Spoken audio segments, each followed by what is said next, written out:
I think that we should just start by like talking about what we think the podcast should be.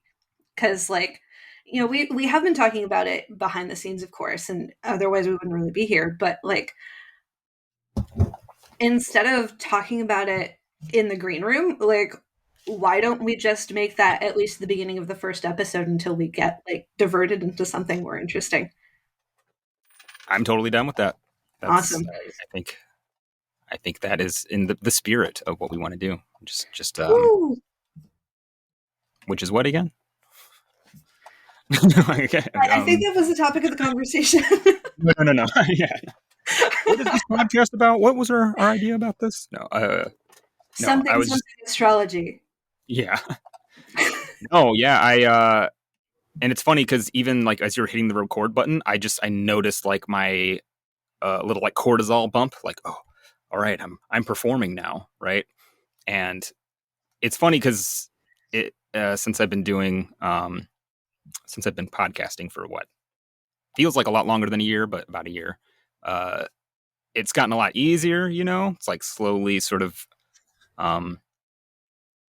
relaxing into what you're doing, and then I forget that I'm recording, and that's usually when the show gets good, in my opinion. But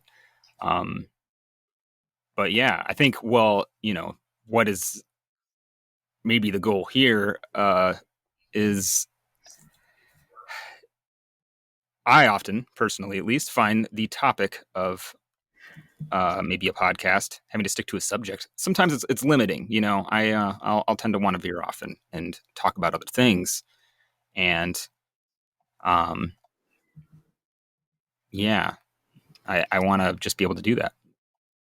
So I'm noticing that right now where I am in Portland, the ascendant is in Virgo trine Uranus. And I feel like I haven't really fully put together that sentence yet, but I feel like there is something about my work, and we've kind of like danced around this as we've talked about this podcast, that like I seriously need freedom within like certain constraints.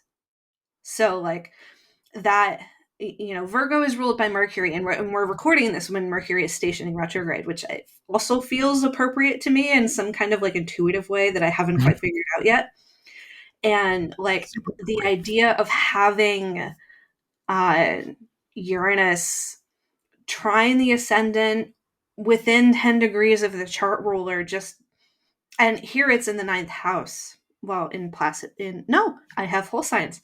So the 9th whole sign house, it just feels like I don't know, like some kind of like break for freedom. Like in the rest of my working life as an astrologer, I feel like I have to be in this really organized Virgo space where everything has to be defined and analyzed very carefully. And I feel like I just, need a place to be more chaotic, but also more Taurian at the same time. Like when we were in the green room, we were talking about Taurus and like how, both of us are Tauruses, and we have this need to build up momentum and get going. And like, it's really hard to get started, but once you're started, it builds to this really interesting place with momentum that makes it really hard to stop. And I feel like I'm in this place right now with my astrology practice where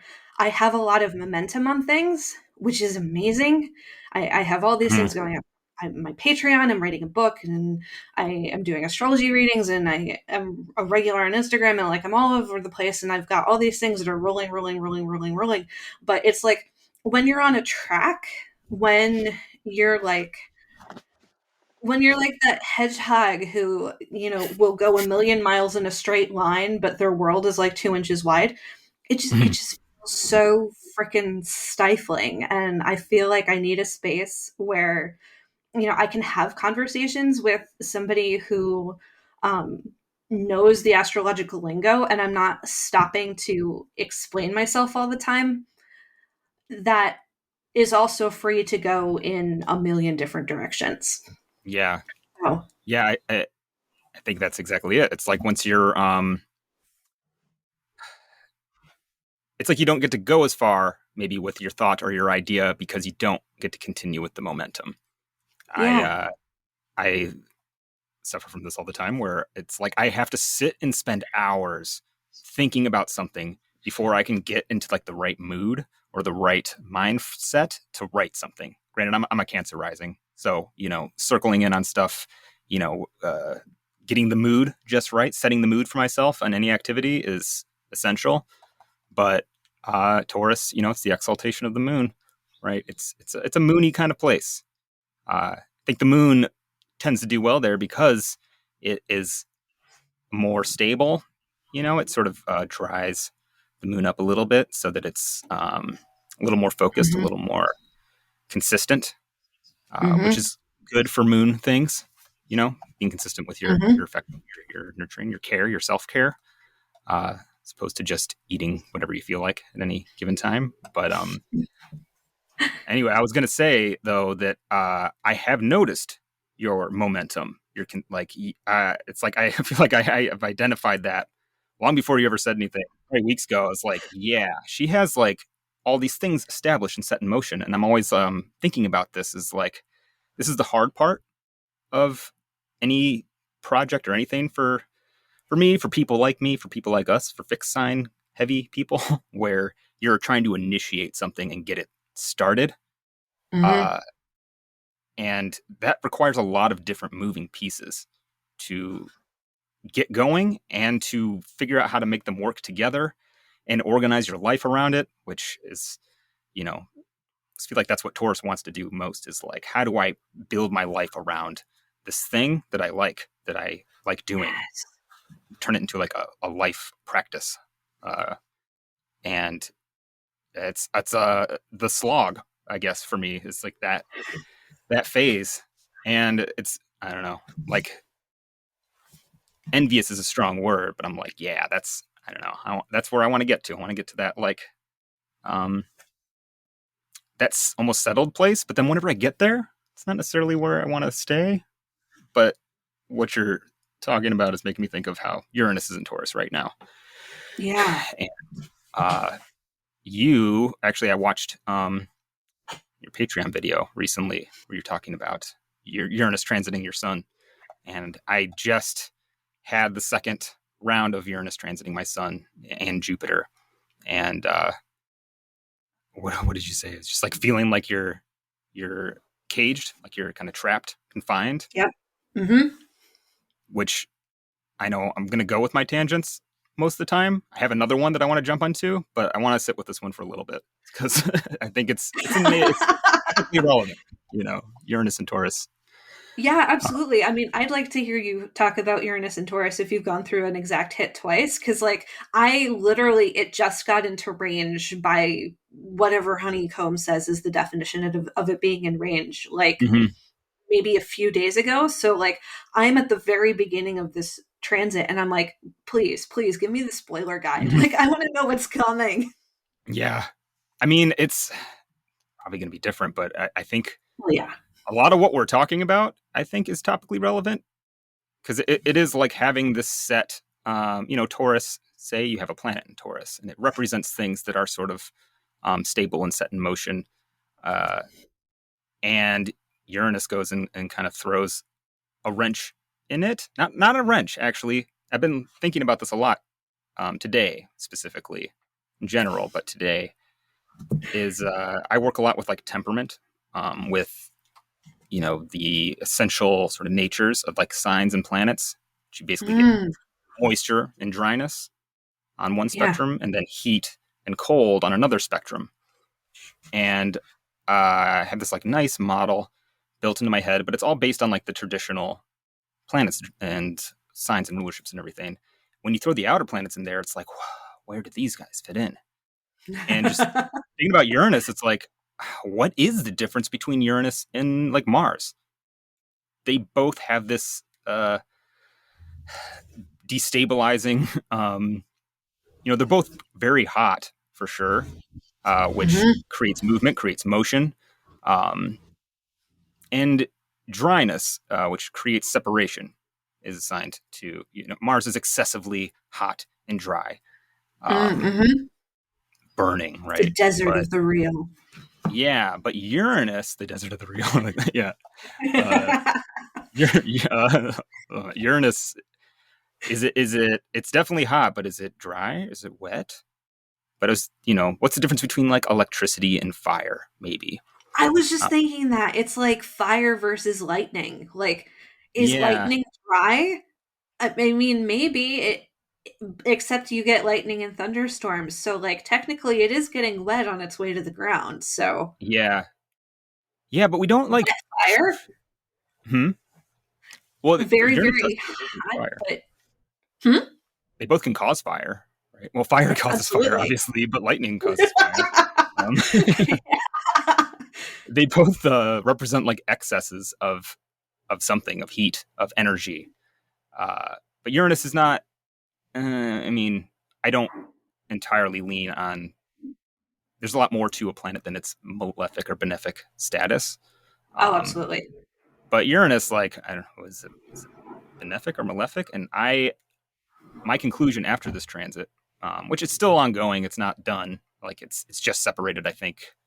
Where is it now? It's already 16 degrees, so it's a couple degrees away from my sun and Jupiter. But um, I like the first time it went exact, like last year, I think during the summer, I bought a lottery ticket just to see if because the sun rules my second whole sign house, and Jupiter rules my ninth, which actually is not the root of my thinking for the lottery ticket. But just the sun rules my second house, so money. Is Yeah, Uranus going yeah. to bring me some money?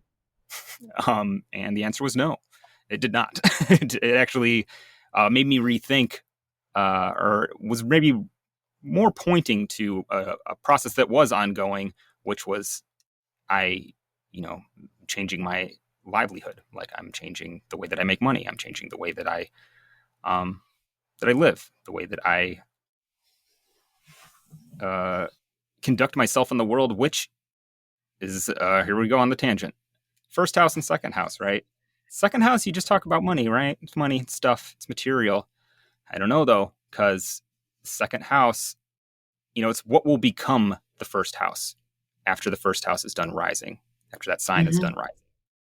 And, Yeah. we get like the theme of livelihood, and even like in traditional astrology, like they talk about the second house and livelihood. And it's especially in traditional astrology where most of the houses aren't supposed to be about you at all. The second house is still kind of about you. It's about, your stuff, your livelihood, how you, operate in the world, what supports you, what holds you up in the world. Mm-hmm. So I don't know, like second house is like, I don't know, it might be a pretty like important house for when we're talking about, you and your life. Yeah. And I mean, for me, I'm in a second house perfection year. So I mm, was going to ask you about the changes that Uranus is bringing. And now I'm like, I feel like I'm at this crossroads where I'm like, oh no, oh no. We can keep talking about the second house, or we can talk about Uranus still. And I'm like, I know. I We can at the talk about same both. time. What do we do? Well, so you're okay. You're Leo rising, so Yep. Mercury, right? We can Yep. still talk about Uranus, but we can table it. I know. This is like the hard part about being a Taurus. I have 3 planets in Taurus, but having Venus in Gemini is that I want to do the Taurus thing, which is like sit and talk and focus on and enjoy a Hmm. topic, any topic, um, for a long time. I want to sit and do it for a long time. But then Hmm. Venus delivers multiple things to me that I want to do at the same time. And I feel like it's like I can't have both conversations at the same time. And it's it's like this. It's hard. For me, it's Mars and Gemini doing that. And it's like, Ah. it's Mars, so it's frustrating. And Hmm. Venus and Mars are sextile in my chart. Venus is in Aries, and Venus is just like, why do you never chill? You never, ever actually chill. Well, Venus, yeah, Venus and Aries. Venus wants to chill so bad, but it's like in Oh yeah, Aries, it's not a place conducive to chilling. But yeah. that I rules joke your Taurus sometimes stuff. that So. yep, everything changed when Venus progressed into Taurus. Though it was the best possible thing, but still fundamentally, I still feel like I don't know what happens to us after we die, but I don't have to wonder what Valhalla is like because I feel like that's what my life has been. Yeah. I say I always like the idea of Valhalla as an afterlife. Uh, Yeah. the essence of it. Um, well, granted, because I like I don't get to do it often enough, but I like fencing. I used to do like airsoft gun wars with my friends, water gun fights. We had this kingdom called Spamalot before the play Spamalot came out, mind you. And we got in like a war with some other kids in our apartment complex because we would like conquer territories. Like uh, Mars sort of dominates like everything in my chart to some degree. So, Mars. I like a lot of Mars stuff. It's trine Venus, so I like those things. I forget the direction I was going with this. Um, where was I going with this? What were you talking about before? uh, Okay, retracing our steps back, Mars back, back. stuff, fighting Mars and Valhalla. Venus.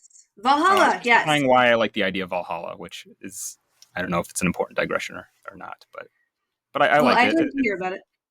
It's just like it's like getting to play at the things in life that we're most afraid of, uh, like death. You know, and that's like what the Vikings were all about. They're like, they actually believed that your death was already defined, like it was uh, your fate was already determined in terms of when you will die. How you die, be a little more up to you.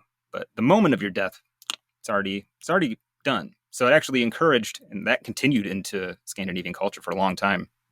Just this idea that you're gonna die when you die. So if we're gonna fight some people, let's just go all out and fight them because why not? Nothing about It's that is going to change whether I die or not. that is so interesting. That it German fatalism versus Hellenistic fatalism is endlessly fascinating to me. Yeah. Like I feel like there is a simpatico between them, but the the differences like seem subtle on the Hmm. surface, and yet at the same time they can be so like I don't know. Like it almost seems sometimes like the most subtle differences are actually the biggest differences in the end. Yeah. Well, and granted, I'm not a absolute expert on either Oh, neither am German, I. like Germanic faith or Hellenistic. Um, I probably know a bit more about Germanic fatalism, just because I didn't really get as heavily into the Hellenistic culture and their philosophy and thinking um, as much as I have until I got into astrology, and I personally maybe find it less appealing than Germanic fatalism, Ah. maybe because Okay, tell it's me why. I want to know. I think because it's just more open ended with or it's like the beginning and the end are defined. I think with Germanic fatalism, like the Mm. beginning and end of the story are maybe predetermined in Hmm. that thinking, but the middle is you. And Yeah. it sort of goes more in line with my whatever I could, the closest thing I could consider maybe a philosophic belief, a philosophic belief system is that, God or the universe or whatever is just a movie producer that, it wants a good story, wants to create, it wants to see good stories, wants, creates the conditions in the world for good stories to happen. Um, And while we may subjectively experience them as positive or negative, like maybe afterwards when we get to watch the movie, we just see it as a good movie. I don't know. Hopefully. But that Mm-hmm. was kind of the Germanic fatalism sort of mindset was that, we're performing for the gods, Your fate's already determined, so put on a good show for the gods, make them happy, and they'll like you, and they'll give you they'll deliver good stuff to you, they'll favor you, and, make you just a awesome badass. I have not heard Germanic Scandinavian fatalism talked about that way before, but it I feel like it makes things click for me in a Mhm. way that they haven't really clicked before. Like I'm not an expert on Hellenistic or Germanic fatalism either. Like I studied German in high school, and then I wrote my master's thesis on German poetry.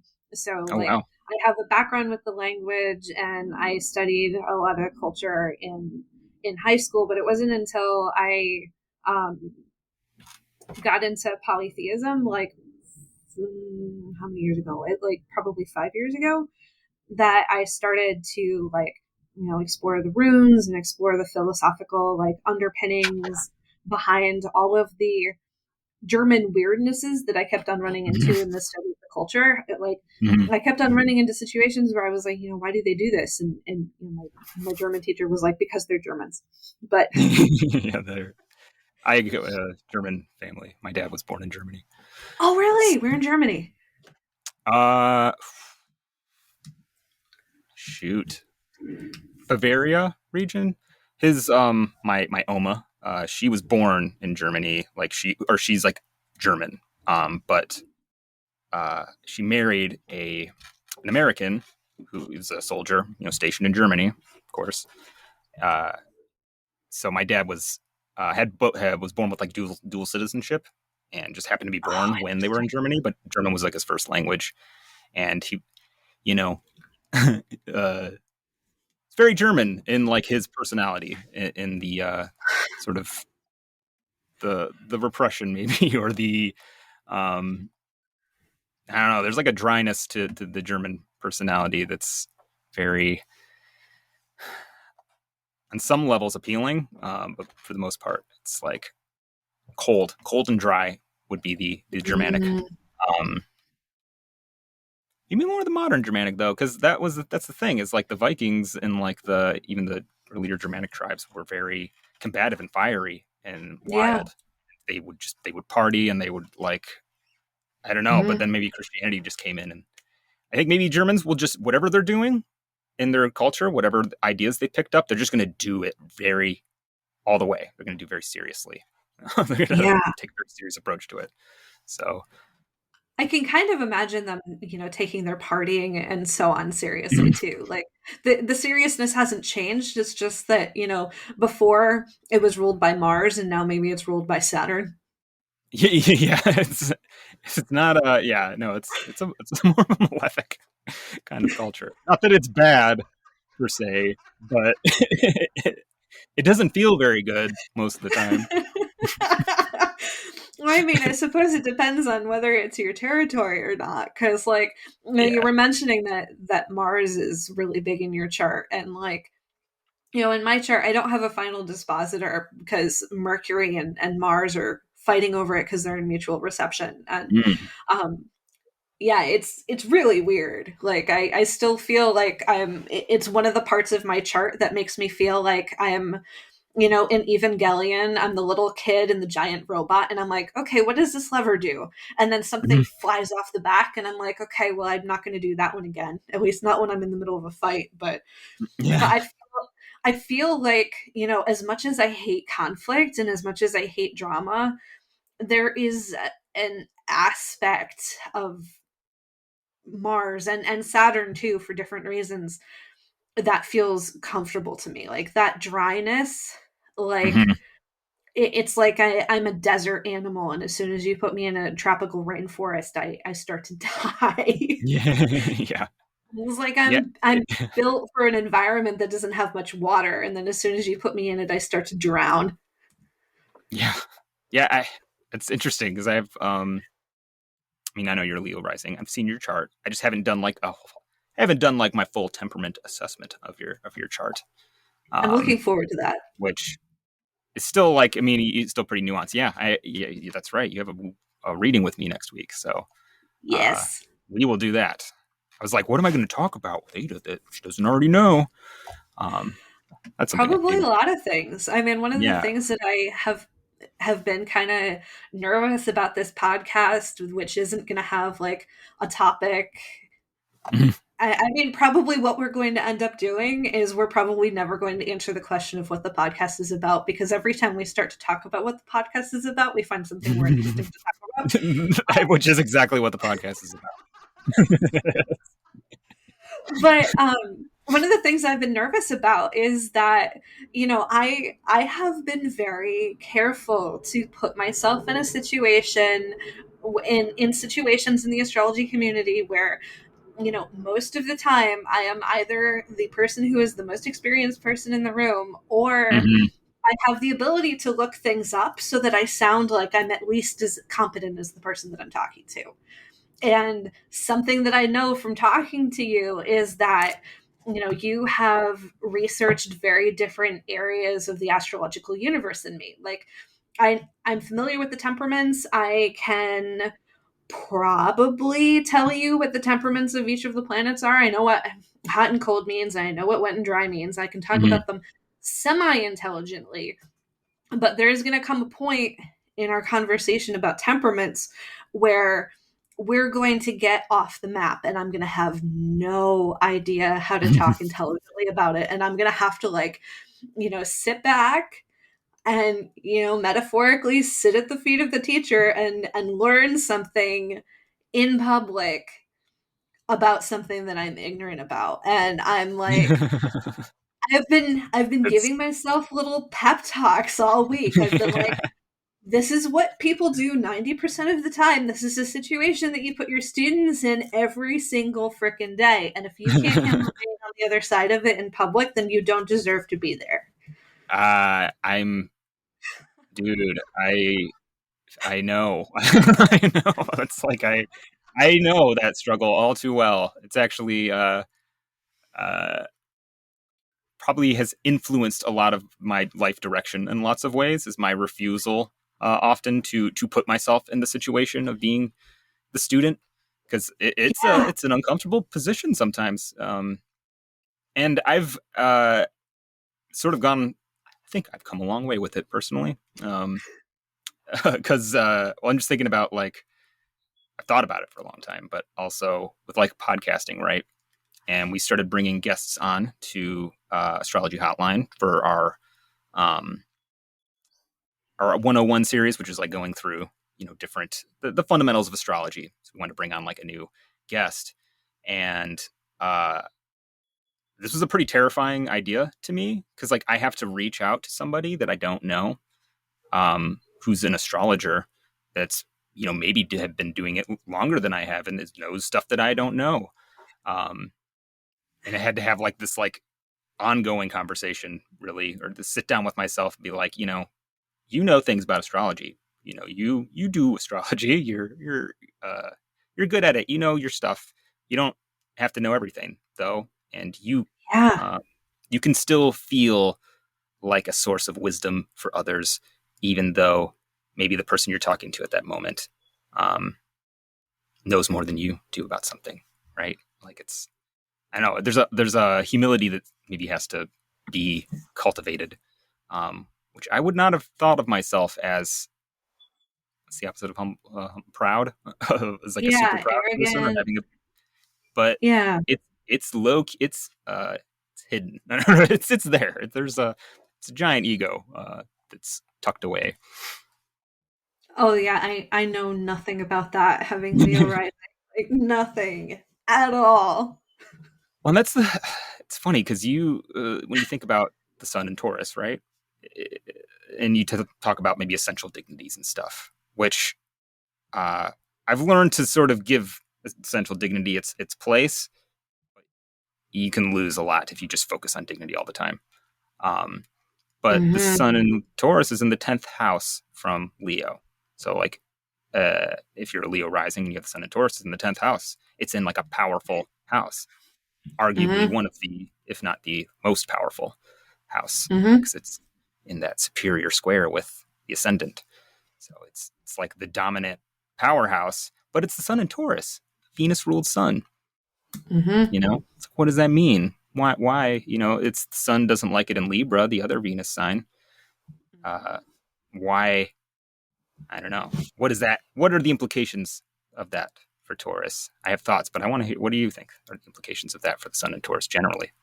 Well, I mean, it depends on what you think about peregrine planets, right? I mean, like, if you believe, if you work with peregrine planets, you're dealing with a planet that, theoretically, I think Charles Aubert said that peregrine planets were like even worse than having a planet in detriment or fall because I've like heard that too. yeah, Yeah, at least planets it was in detriment another. or fall. Is that? Uh, I was just my, I don't know if you went through the phase earlier in astrology where just everything that you learned was a new reason to panic Oh or goodness. worry about your chart in some capacity. Oh, I'll be honest. Every single episode of the astrology podcast monthly forecast Okay, is a yeah, reason yeah, to panic. yeah. Like I have to be very careful about my mental space when I'm listening to those because like if I'm in the wrong place, like my partner will come home and I'm hiding under the desk. Like Hmm. I've been doing this forever and maybe it's just because I'm new to Hellenistic astrology relatively because I was an evolutionary astrologer for so long and Hmm. now I'm starting to, branch out into the more traditional techniques, but like good good lord, like I have to lean on my breathing exercises a lot of the time when I'm reading those types of texts, especially the old ones. Yeah, that's.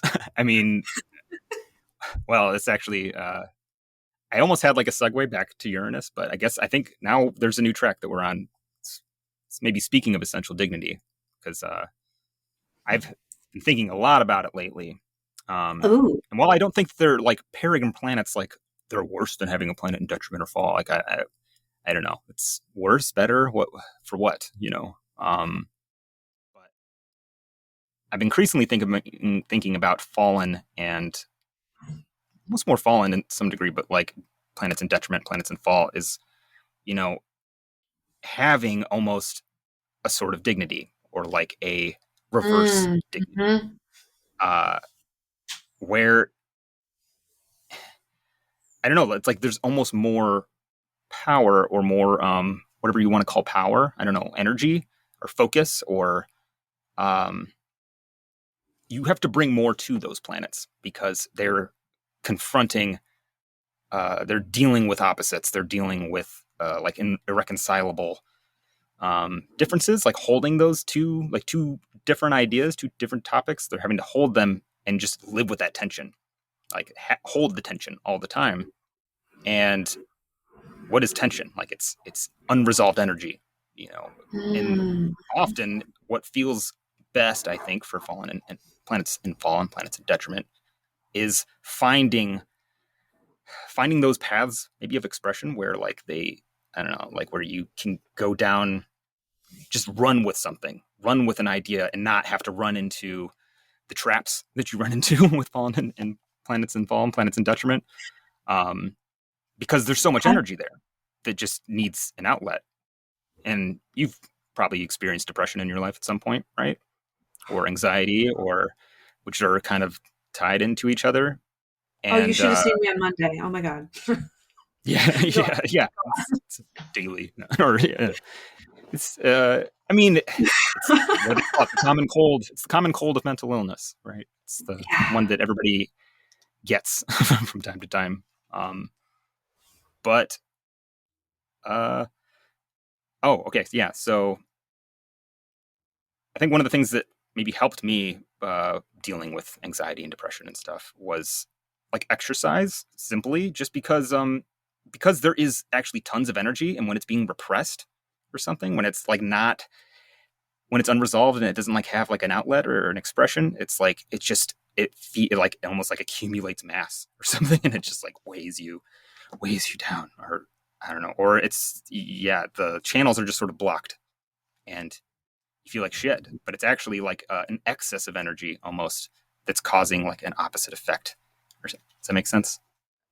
Yeah, I think so. Like, I mean, I'm getting into academic mode and I'm like, okay, so how exactly do you find depression? Like, what is the experience like? But I think that that Uh, question is relevant here because like I think that different people have different ways of expressing mhm. depression. So like it would be really interesting to me if you were talking about an excess of energy and you have a style of depression that is like um that expresses itself as not having any energy at all. Um, I feel like I have different flavors of depression. Yeah. There's the There's the despair depression, the world is going to hell and I am going along for the ride. There's the depression that is virtually indistinguishable from being tired, except you have no reason to be as tired as you are. That just kind of like has this ennui and weight and like I don't feel anything. Mm-hmm. So I'm Yeah. I'm curious what your expressions of depression are like and how that like translates into this realization that you've had that it's really excess energy that has nowhere to go. Well, this is, uh, Small question, I know. yeah, no, this is so personal and private. No, it's uh, You can no, it's turn it good. right Actually, back. no. It's actually therapeutic, I think, for me to like not do the not just the Cancer thing, but like I'm a Cancer rising, and I have the Moon in Scorpio ruling my first house, fallen, evil Moon, bad Moon in Scorpio, right? And people read like the Picatrix, um, which is like I the haven't read the Picatrix how to yet. make like magical talismans and Yeah, yeah. stuff. It's wild. It's intense. I love it. It's great. But it's uh, especially getting into traditional astrology. You can imagine like they treat the moon in Scorpio almost like it's like the worst thing because the moon is so important. It's it's like the body of whatever the chart is signifying or something. Mm-hmm. But this thing with the moon, I'm getting to where I'm going. I'll get there. But the moon in Scorpio, it's Oh, we're also not like going anywhere. It's fine. yeah, it's a water sign, right? It's in like a nocturnal sign. Like it has like so Yeah. many of the ingredients that the moon does well with, and yet it's like uh it's Mars ruled. It's this like Mm. heavy sort of swampy kind of water where uh it's dealing with heavy dark water. It's the deep dark abyss water. What's the stuff at the bottom of a sewer, like the processing plant? It's like that sludge at the bottom, maybe. Oh God, no! I have I no love. idea. Oh my goodness. Anyway, well, so maybe that is I have some familiarity with depression. That's maybe one of the things you can go to with the Moon and Scorpios. You'll have experiences with that for sure, but it's Mars ruled too. So there's um, fear and anger are sort of like the Mm. negative emotions of Mars, and that's why I don't want to overly focus on to use my personal perspective to paint the world with too much. You want to be. Uh, I think you made a good point that there are alternate forms of depression or alternate expressions of it that have different roots. Yeah, Um, yeah. but I know I had like an amazing therapist growing up. I saw him from age 13 to age 31, 32, long time. Ah, I'm so jealous. I ugh, I miss him. I miss him deeply, but Oh. he's like, dude, I think you're angry. It's like I think you're mad about stuff. I think that's why you're depressed. It's like no, never, no way. And I totally like a crab in denial that it has a sneeze head. What? I don't know what you're talking about. Not angry, never. Um, and what's nice about astrology because it helps you like blend topics and symbols and ideas together, or like kind of find roots in different things. It's like what is anger? It's energy. It's a Yeah. desire for action. It's a desire to do something, to make something happen, to change something, to Hmm. to stabilize something in a sense, which uh, part of the changing process means a period of destabilization. Anyway, it's a tangent, but um, It's all a tangent. it's yeah, it is all a tangent. That's what we're doing. I'm not going to talk about I'm just going to do it. It's the point of this. You just think about like Mars being one of the like malefic planets, right? It deals with like the difficult, hard stuff, stuff that causes problems for people. Hmm. Saturn being the other one, and Saturn you tend to think about with depression more, Yeah, which for I sure. have. It's my most angular planet. It's right on my descendant, so you know it's Mm. it's a planet that has influence. Um, but it's an all right Saturn, not too bad. I don't know. Maybe I overlook Saturn sometimes because it doesn't seem to be causing me too much problems. But Mars, You need to give lessons on that. Just what saying. Mars not on or which thing? Saturn not giving you problems. Yeah, well, yeah. I mean, it's it. I'm. I say that, but it's uh, it's almost well. It tells you something about dignity. Almost like sometimes it's like you just assume that maybe because it's in Capricorn, right? It's a good Saturn. It's in a date chart. It has a lot of the positive conditions of Saturn, and it does. There's good Saturnian things that I'm able to apply and do, but uh, like dignified planets, almost like you can take them for granted because they just sort of function without Mhm. needing real. It's just like a car that all of its parts are in working order. Um, I don't know, it's a bad analogy. It's the first one that came to my mind, but it's like you don't have to do any maintenance on it. You don't have to understand it. You don't have to pick it apart to get it to work. And that, okay, is what I was. One of the things I was talking about with planets in detriment and fall is that you literally have to take that planet apart and put it back together again to get it to work for you because Mhm. it's constantly breaking down. But often people with planets in fall or detriment know way more about that planet than people who have it super dignified. The people with it super dignified may, and this is not a blanket. I mean, not meant to be taken as a blanket statement, right? But Right. often it's so easy to take for granted. It's just not stuff that stuff that's intuitive, stuff that you haven't had to like dig under the surface to figure out how to describe. People with planets in fall and detriment, have to do that, and so they know a lot about it. Which So is anyway, why we could, you spent 20 years in therapy taking yes. apart that moon. Mhm. Well, yeah, because you have to. Well, and it's just ongoing, right? It's you're Oh always yeah. having to. Um, I don't know. It's not everybody. Some people are just, in theory, just happy and live their lives. Actually, that was the kind of person my therapist was.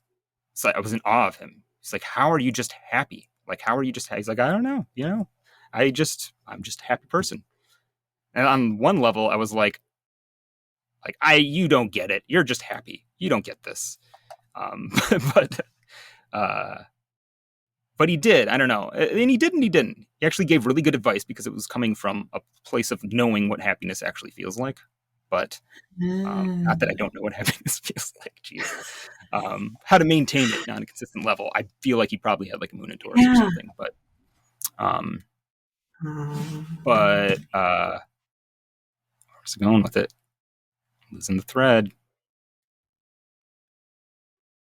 But I guess that's why. Okay, so planets fall in detriment, like they almost end up having a sort of dignity because they can kind of get to the same place almost of like just having tons of knowledge and wisdom to offer. It's just coming from maybe a different angle. I kind That of is wonder if, not that answer. planets that are in dignified places, like, I don't know. This is one of those places where I haven't fully drunk the Hellenistic Kool-Aid yet. Like, I know way I too haven't many fully either. people who I mean, that's why we can talk, right? I mean, Yeah. really. But Well, I um would hope. No, I know what you're talking about. Go ahead. no. No, I mean, like, we have That's so a much no. Mars going on. I mean, we have to. I'm kidding. No. I But want you to I know so continue. many people who have the moon in Cancer who have really severe mood disorders. Mm-hmm. That's not a moon that is dignified. If we're talking about dignity as almost like a an opposite of malefic, which is definitely, I think, something that you can, like, argue about. But if I listen to Chris Brennan, like, planets that are in their rulership should be well behaved, and, like, anybody who's suffering from mood disorders and is having a really hard time recovering, that does not say a mood that is well behaved to me. That Mm-hmm. doesn't say, like, a dignified mood.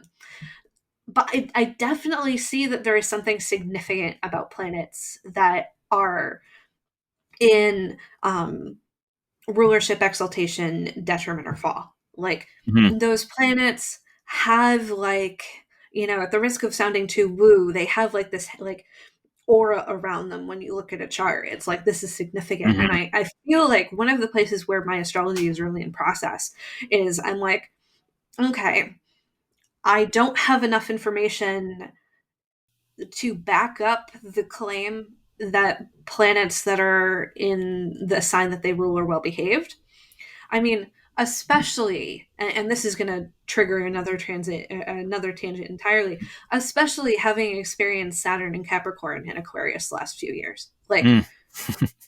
I mean, we have had so much stuff going on that Saturn is ruling go so horrifically wrong. And there's a part of me that's like, maybe if Saturn wasn't in Capricorn or Aquarius, it would have been worse. Hmm.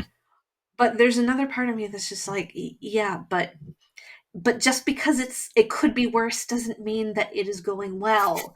And if the planet is dignified, it's supposed to be going well, and this isn't what's happening. Well, I didn't want to cut you off, but You're no, not cutting me off. I lost the thread, so save me. no, yeah. Well, they're all like really important points actually, and it's funny because I have to like, it's almost, and this is what I like about Hellenistic or traditional astrology is it's what I use it for as just like the basis, the groundwork, which Yeah, is what yeah. it is that's where it comes from. So like having that, I kind of start from there, and then I have a lot of stuff that's built on top that is very different. I don't know. So I guess Mm-hmm.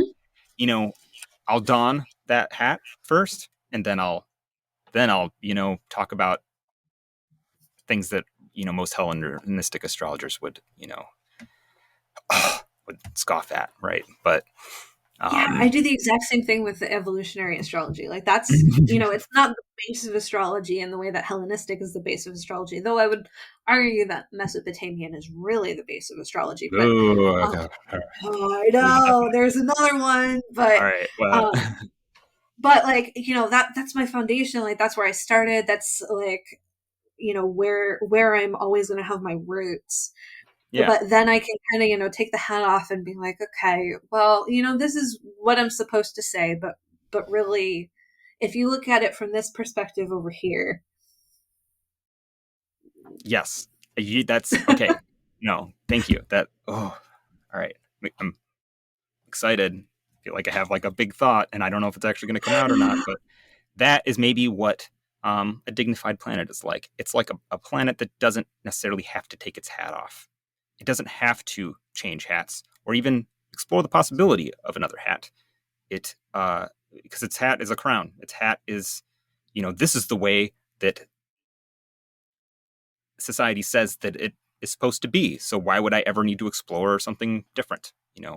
Everything about what I've been doing in this realm is being supported in a sense by environmental conditions, maybe by the sign that the planet is in. But and this is maybe putting the traditional hat on, is that there's so many other conditions other than dignity that impact the quality of a planet or the quality, how it plays out. Like you get a really nice Cancer moon, right? If you put it in a more challenging house, that Cancer moon has to deal with some more challenging shit. If you, make it squared by Mars or opposed by Saturn,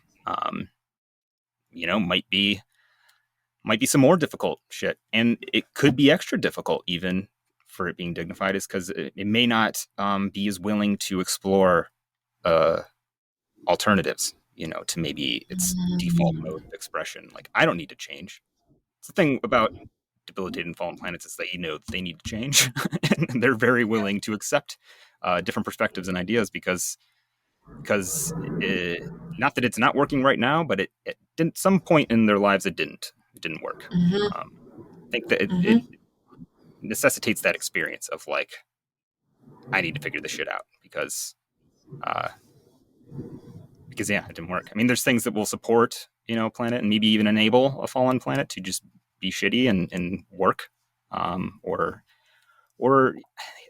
it's the thing is that maybe the point was that dignity is like one of a bajillion factors, and maybe not always the most important thing, but it's this. It's like you were saying, is like there's like a sort of an aura or a glow around them. Um, Yeah.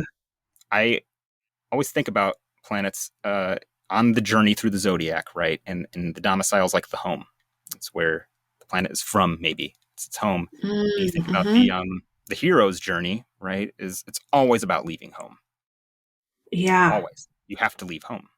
Um, you don't necessarily have to when the planet is dignified.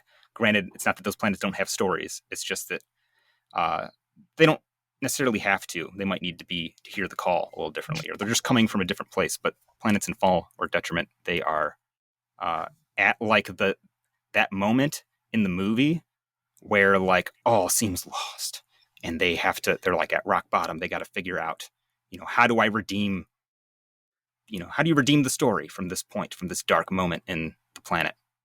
And that's where I feel like you get really beautiful symbolism sometimes with planets in detriment and fall. There's often like a story of like, I usually when I get a client, which actually most of my clients are, it's what we end up talking about a lot because because I don't know, it's almost another topic that we'll get to eventually. Maybe just placements that you end up getting a lot. That you end up getting. Yeah. Oh, yeah. We've got to talk about that. Yeah, but there's it's just like they're emphasize highlighted points of the story as opposed to like maybe a peregrine planet is like a part of the story, part a segment of the story, but like what is it? You get your you were a story writer. How is it segmented? You get like your climax and your rising tension, um, Yep. and then sort of resolving. Yep. I don't know, like the points, the high points or the emphasis points are on those Climax. fall exaltation, detriment, domicile signs. The more, The yeah. way that you're talking about taking hats on and off, like it's really weird that you're talking about that because the uh, it seems like maybe, and I might be putting words in your mouth, and um, but it seems like the airport that you're orbiting around is this idea of kind of perspective and the ability of planets to have perspective. Like this is looking at things from a completely different angle, but Mhm. and it's I don't so know. weird that we're talking about this because Got the right we're angle. both going to be giving talks at a symposium, and I did the recording of the talk Oh last yeah. week. And one of the things I talked about was there's a story by David Foster Wallace that he tells a joke, and he says, there are two fish swimming along, going through the water, and they're young fish, and an older fish comes swimming by and nods at them and goes, "Hey boys, how's the water?" And the two fish look at each other and they go, "What the hell is water?" I think Mm. that maybe planets with dignity, or at least planets and signs that they rule, like they are not only in a position where they're like the young fish going, "What the hell is water?" They're Hmm. fish who are maybe never going to be in a story in their entire lives where they experience anything but water. And so for Yeah. them, they're the fish that maybe never get caught, so they never Hmm. have an experience of being out of water and gasping for air. And there's an extent to which that is amazing. Like that is probably the best possible thing that can happen to a planet. And of course, the Hellenistic astrologers would be To be a like fish that thumbs lives up. in water all the time. Yeah, That's like that's great. what's wrong with that? But at the same time, planets in detriment and fall, they are the fish that got caught. They are the fish that's flopping around on the shore gasping for water. Hmm. And they can maybe put themselves in a position where they can flop back into the water, but they will always have had that experience. And I think that I'm just putting what you said in another way. They will always have that experience of um of knowing that there is something else out there, that what they see and what they have experienced, that water is only part of reality. And I think that that gives planets in detriment and fall a resilience that maybe planets in exaltation and rulership don't have. Because if you take that fish and you put them in dirty water and they don't know anything but water, they're not going to be able to imagine anything other than the circumstances that they're in. Like, if you've got a fish swimming in a sewer their entire lives and they don't know anything else exists, Hmm. they're in a horribly worse position than a fish that maybe has had an incredibly traumatic experience flopping around on the shore for a while. But, if the pond is full of crap, it at least has some hope that maybe there will be something different. Yeah, no, that's perfect. That's exactly it. Uh, and like I'm always doing is like, I want to make sure we're balanced, right? Like I want to say something good about planets and domicile and stuff, right? Like, uh, they're planets that it has dignity, right? It's like it has Yeah, resources, and how you yeah. use that is important. I think you can be like a Hmm. home for other people. You can um, support other people who maybe aren't, in ideal circumstances. It's because it's like not like you're necessarily incapable of seeing different perspectives. It's just like you don't necessarily have to, which is a luxury that like it's a nice thing to be able to enjoy. Um, yeah, no, I don't know. That was like a perfectly described because that's I think the essence of it. Uh, Well, I mean, you blew my mind first, so both of our minds are blowing up extra large. That's why we're doing this. now now we're the ones with the auras.